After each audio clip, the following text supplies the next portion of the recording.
అందరికీ నమస్కారం. వినాయక చవితి పండుగ ప్రాముఖ్యత గురించిన కొన్ని ముఖ్య విషయాలని ఈ వీడియో ద్వారా తెలియజేస్తున్నాం. ముందుగా ప్రేక్షకులకందరికీ వినాయక చవితి పండుగ శుభాకాంక్షలు. ఈ వీడియో ద్వారా వినాయక చవితి పండుగ రోజున చేయవలసిన పూజా విధానాలు, ఆచరించవలసిన నియమాలని, చేయకూడని పనులని, స్వామివారికి ఇష్టమైనటువంటి పత్రాలు, పుష్పాలు, ఆయనకి నివేదన చేయవలసినటువంటి పిండి వంటలు, వాటిని గురించిన కొన్ని విషయాలని మీకు తెలియజేస్తున్నాం. ఈ సంవత్సరం 2025 ఆగస్టు 27వ తారీఖు బుధవారం నాడు వినాయక చవితి పండుగగా మనమందరం జరుపుకుంటున్నాం. ఈ వినాయక చవితి పండుగ రోజున మనమందరం, ముఖ్యంగా హిందువులందరం ఎంతో భక్తి శ్రద్ధలతో ఈ పండుగని జరుపుకుంటూ ఉంటాం. ముఖ్యంగా ప్రేక్షకులకందరికీ ముందుగా తెలియజేసేది, ఈ వీడియోని చూసిన వారంతా లైక్ చేయండి, మీకు తెలిసిన వారందరికీ, బంధువులకి, స్నేహితులకి షేర్ చేయండి. @మాట్లాడుకుందాం ఛానల్ని తప్పక సబ్స్క్రైబ్ చేసుకోండి. వినాయక చవితి రోజున ముఖ్యంగా కొన్ని పనులైతే ఆచరించాలి. వాటిల్లో ముఖ్యంగా మనం చెప్పుకోవాల్సింది, మట్టి వినాయకుడిని తెచ్చుకొని పూజా కార్యక్రమం చేయాలి. వినాయకుడు 4 చేతులతో ఉన్న వినాయకుడి ప్రతిమ. అంటే వినాయకుడు ఒక చేతిలో మోదకం, రెండవ చేతిలో కమలం, మూడవ చేతిలో అంకుశం, నాలుగవ చేతిలో పాశం, ఇలా ఉన్న వినాయకుడిని కనుక మనకు తెచ్చుకొని పూజ కనుక చేసుకున్నట్లయితే, అప్పుడు అలా పూజ చేయటం వల్ల ఐశ్వర్యం, జ్ఞానం, సిద్ధి, మోక్షం ఇస్తారు. ప్రసన్న వదనంతో, అంటే మనం కూడా మనసులో ఎటువంటి కల్మషాలు అవి లేకుండా స్వచ్ఛంగా నవ్వుతూ చక్కగా సంతోషంగా ఆనందంగా వినాయకుడికి పూజా కార్యక్రమం చేసుకోవాలి. భాద్రపద మాసంలో శుక్లపక్షంలో సవితి రోజున వినాయక చవితి పండుగగా మనమందరం చేసుకుంటాం. మిగతా పండుగలకి వినాయక చవితికి ఒక తేడా ఉంది. మిగతా పండుగల విషయంలో ఎలా ఉన్నా, వినాయక చవితి పండుగ రోజున ఇంట్లో పిల్లలు, పెద్దలు అందరూ ఒకచోట చక్కగా కూర్చొని పూజ చేసుకుంటారు. ఈ పండుగకి అదొక మన ప్రత్యేకతని చెప్పుకోవాలి. వినాయక చవితి పండుగ ముందు రోజున ఇల్లు వాకిళ్ళన్నీ మనం శుభ్రం చేసుకుంటాం.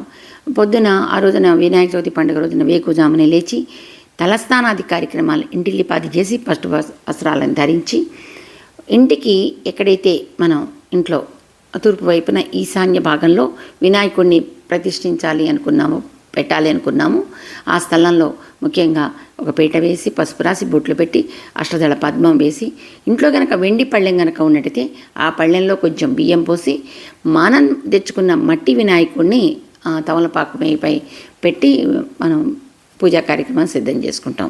దానికి ముందుగా పసుపు గణపతిని, ముఖ్యంగా పసుపు గణపతిని కూడా ఆ వినాయకుని ముందే పెట్టి ఈ పూజకి సిద్ధం చేసుకోవాలి. ఇక రెండో వస్తువు ఏంటంటే పాలవెల్లి. పాలవెల్లి అంటారు వినాయకుడికి కట్టే పాలవెల్లి. ఈ పాలవెల్లి కూడా చక్కని పూలతో, మామిడి తోరణాలతో, చిన్న చిన్న వెలగ పండ్లు కనుక ఉంటే వాటిని, చిన్న చిన్న జామ పండ్లు, అలాగే మొక్కజొన్న పూతలు, వీటిని అందంగా కట్టి పాలవెల్లికి కట్టి చక్కగా అలంకరిస్తారు. ఆ విధంగా ఏంటంటే వినాయకుడికి ఆ విధంగా చేయటం ఏంటంటే ఆ గౌరవం అన్నమాట. ఆయనకి ఒక పందిరిగా, వినాయకుడికి ఒక పందిరిగా వేసి దాని కింద వినాయకుడిని మనం కూర్చోబెడతాం. ఆ విధంగా చేసిన వినాయకుడికి తలపై ఒక గొడుగును కూడా మనం పెడతాం. ఆ వినాయకుడి గొడుగు పెట్టి పూజకి సంబంధించిన పూజా సామాగ్రి అంతా సిద్ధం చేసుకోవాలి. అలాగే ఆయనకి నివేదన చేసిన పిండి వంటలు, ఆయనకి ఎంతో ఇష్టమైనవి ఏంటి, ఉండ్రాళ్ళు, కుడుములు, మోదకాలు, తర్వాతనేమో పాలతాలికలు, ఇలాంటివన్నీ, అంటే పులిహోర, గారెలు అన్నీ సిద్ధం చేసుకోవాలి. మనం ఏమైతే చేయదలుచుకున్నామో పిండి వంటలు అవన్నీ చేసి సిద్ధంగా పెట్టుకోవాలి. అలాగే ఆయనకి ఇష్టమైనటువంటి పండ్లు, అరటి పండ్లు, జామ పండ్లు, వెలగ పండ్లు, వీటిని కూడా సిద్ధంగా పెట్టుకోవాలి. మనం ఏమేమి స్వామికి సమర్పించాలి అనుకున్నామో వాటిని పెట్టుకోవాలి. ఇక కలశం విషయంలోకి వచ్చేటప్పటికి, ఆ ఇంట్లో కనుక ఆచారం ఉంటే కలశం పెట్టుకొని పూజా కార్యక్రమం చేసుకుంటారు. లేకపోతే కలశం లేకపోయినా పూజా కార్యక్రమం అనేది చేసుకోవచ్చు. ముఖ్యంగా ఆ ఇంట్లో చదువుకునే పిల్లలు ఎవరైనా ఉంటే వాళ్ళకి సంబంధించిన పుస్తకాలు ఉంటాయి కదా, ఆ వినాయకుడి పక్కనే ఒక పీట వేసి ఆ పుస్తకాలన్నింటినీ పెట్టి వాటికి కూడా పూజ చేస్తారు. ఎందుకంటే పిల్లలు విద్యలో రాణించాలని, విఘ్నాలు తొలగిపోవాలని ఆ విధంగా పూజ చేస్తే, వినాయకుడి పూజ దగ్గర ఈ పుస్తకాలను పెట్టి పూజా కార్యక్రమం చేస్తే వాళ్ళు విద్యలో ఎంతో రాణిస్తారనే ఉద్దేశంతో ఆ విధంగా పూజా కార్యక్రమం అనేది చేస్తూ ఉంటారు. వినాయకునికి యథాతథంగా పూజా కార్యక్రమం అంటే పంచోపచార పూజ కానీ షోడశోపచార పూజ చేసి అష్టోత్తర శతనామావళి చదువుకుంటూ ఆయనకు ఇష్టమైనటువంటి సంఖ్య 21 పత్రాలను, ఆయనకి పత్రం అంటే చాలా ఇష్టం. ముఖ్యంగా దైవానికి పుష్పం, ఫలం, పత్రం, త్రోయమన్నారు. ఆ విధంగా పత్రాలని, అంతకంటే ఆయనకి ఇష్టమైనటువంటి గరిక, ఆ గరికని వేసుకుంటూ ప్రత్యేకంగా పూజ అష్టోత్తరం చదువుకుంటూ పూజా కార్యక్రమం అనేది చేస్తారు. తర్వాత వినాయకుడి కథ చదువుకోవాలి. ముఖ్యంగా వినాయకుడి కథ చదువుకునేటప్పుడు కొన్ని అక్షింతలు చేతిలో పట్టుకొని వినాయక వ్రతకల్పంలో ఉన్న కథని మొత్తం పూర్తిగా చదవాలి. ఆ రోజు వినాయక చవితి రోజున కుటుంబ యజమాని కూర్చొని వినాయక వ్రతకల్పంలో ఉన్న కథని చదవటం, కుటుంబ సభ్యులందరూ కూర్చొని ఆ కథ వినటం చేసినట్లయితే వాళ్ళకు ఎటువంటి నీలాపనిందలు కలగకుండా ఉంటాయి. ఆ కథ వినటం వలన ఆ అక్షింతలు చేతిలో పట్టుకొని ఆ కథ వింటున్నంతసేపు వినాయకుని స్మరణ, వినాయకుడి మీద మనసు లగ్నం చేయటం చేసి కొన్ని అక్షింతల్ని స్వామివారి పాదాల చెంత ఉంచి కొన్ని అక్షింతల్ని శిరస్సున దాల్చి మిగతా అక్షింతల్ని పక్కన పెట్టుకోవాలి. ఆ విధంగా కథ వినటం అనేది చాలా ముఖ్యమైనటువంటిది ఆ రోజు. ఇక సాయంత్రం సంధ్యా సమయంలో మరొకసారి దీపం వెలిగించుకోవటం, తిరిగి పూజా కార్యక్రమం చేసుకోవటం. సాయంత్రం ప్రధాన రహదారుల్లో, కూడళ్లలో వినాయక విగ్రహాలని ప్రతిష్ఠిస్తూ ఉంటారు. చిన్న చిన్న కాలనీ నుంచి పెద్ద బస్తీల వరకు ప్రధాన రహదారులు అందరూ కలిసి సామూహికంగా వినాయకుని విగ్రహాన్ని ప్రతిష్ఠించుకొని వాళ్ళు 11 రోజులు, 13 రోజులు, 21 రోజులు కూడా జరిపే ఉంటారు. కొన్ని ప్రాంతాల్లో 21 రోజులు కూడా జరుపుతూ ఉంటారండి, నేను చూశాను.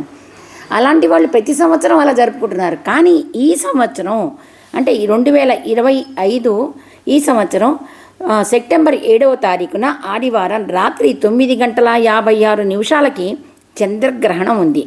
కావున ఈ వినాయకుడి ప్రధాన రహదారుల్లో పెట్టేటువంటి మండపాల్లో పెట్టే వినాయకులని 13 రోజులు, 21 రోజులు వినాయక ఉత్సవాలు నిర్వహించడానికి ఈ సంవత్సరం సాధ్యం కాదు. ఎందుకంటే చంద్రగ్రహణం ఉంది కాబట్టి. వినాయక చవితి పండుగ రోజున ముఖ్యంగా చేయకూడని పనులు ప్రధానంగా చెప్పుకోవాల్సింది, వినాయక చవితి రోజు రాత్రి పూట చంద్రుణ్ణి చూడకూడదన్నారు. చంద్రుణ్ణి చూసినట్టయితే నీలాప నిందలు కలుగుతాయని. ఎందుకంటే పార్వతీదేవి శాపం కథలో మనం చదువుకున్నాం. అందువలన ఒక్కరోజు మాత్రం వినాయక చవితి రోజున రాత్రిపూట చంద్రుణ్ణి చూడకూడదు.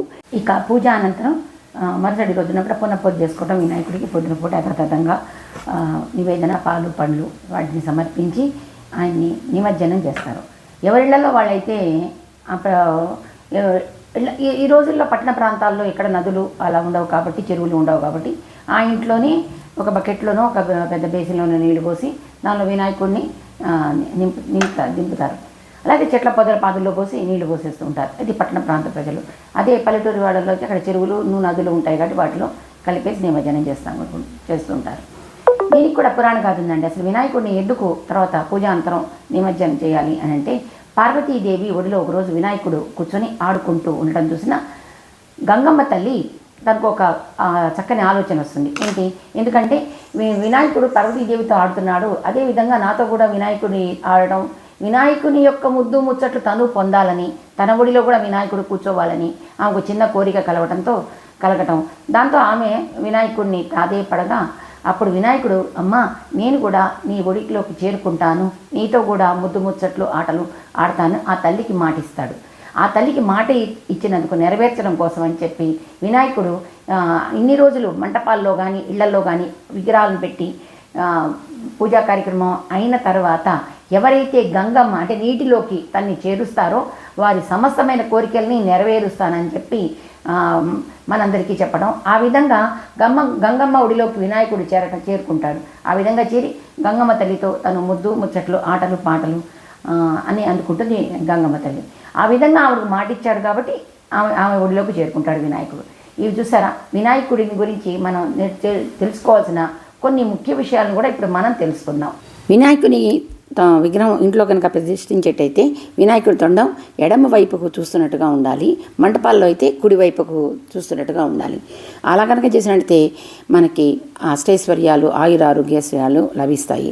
అలాగే వినాయకుని యొక్క కళ్ళని ఆపాదమస్తకం కింద దాకా చూస్తే కళ్ళు ఏనుగు కళ్ళు ఎలా ఉంటాయో ఆ విధంగా ఉన్న వినాయకుడి ప్రతిమని తెచ్చుకోవటం, వినాయకుడికి పూజా కార్యక్రమం చేయటం, వినాయకుడి నుంచి తెలుసుకోవాల్సిన ముఖ్యమైన విషయాల్లో ఏంటంటే తనకు ఆధిపత్యం రావటం గురించి తల్లిదండ్రులకే కైలాసంలోనే ఉండి తల్లిదండ్రుల చుట్టూ 3 సార్లు ప్రదక్షిణం చేస్తాడు నారాయణ మంత్రాన్ని జపిస్తూ.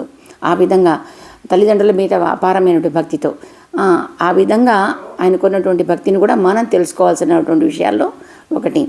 ఇలా వినాయక చవితిని గురించిన కొన్ని విషయాలని మీకు నేను తెలియచేశాను. ఈ వీడియోని తప్పకుండా లైక్ చేయండి, షేర్ చేయండి. @మాట్లాడుకుందాం ఛానల్ని సబ్స్క్రైబ్ చేసుకోండి. ఈ వీడియో చూసిన వారందరూ ఓం గం గణపతే నమః నామాన్ని కామెంట్గా పెట్టవలసిందిగా కోరుతున్నాను. స్వస్తి, శుభం.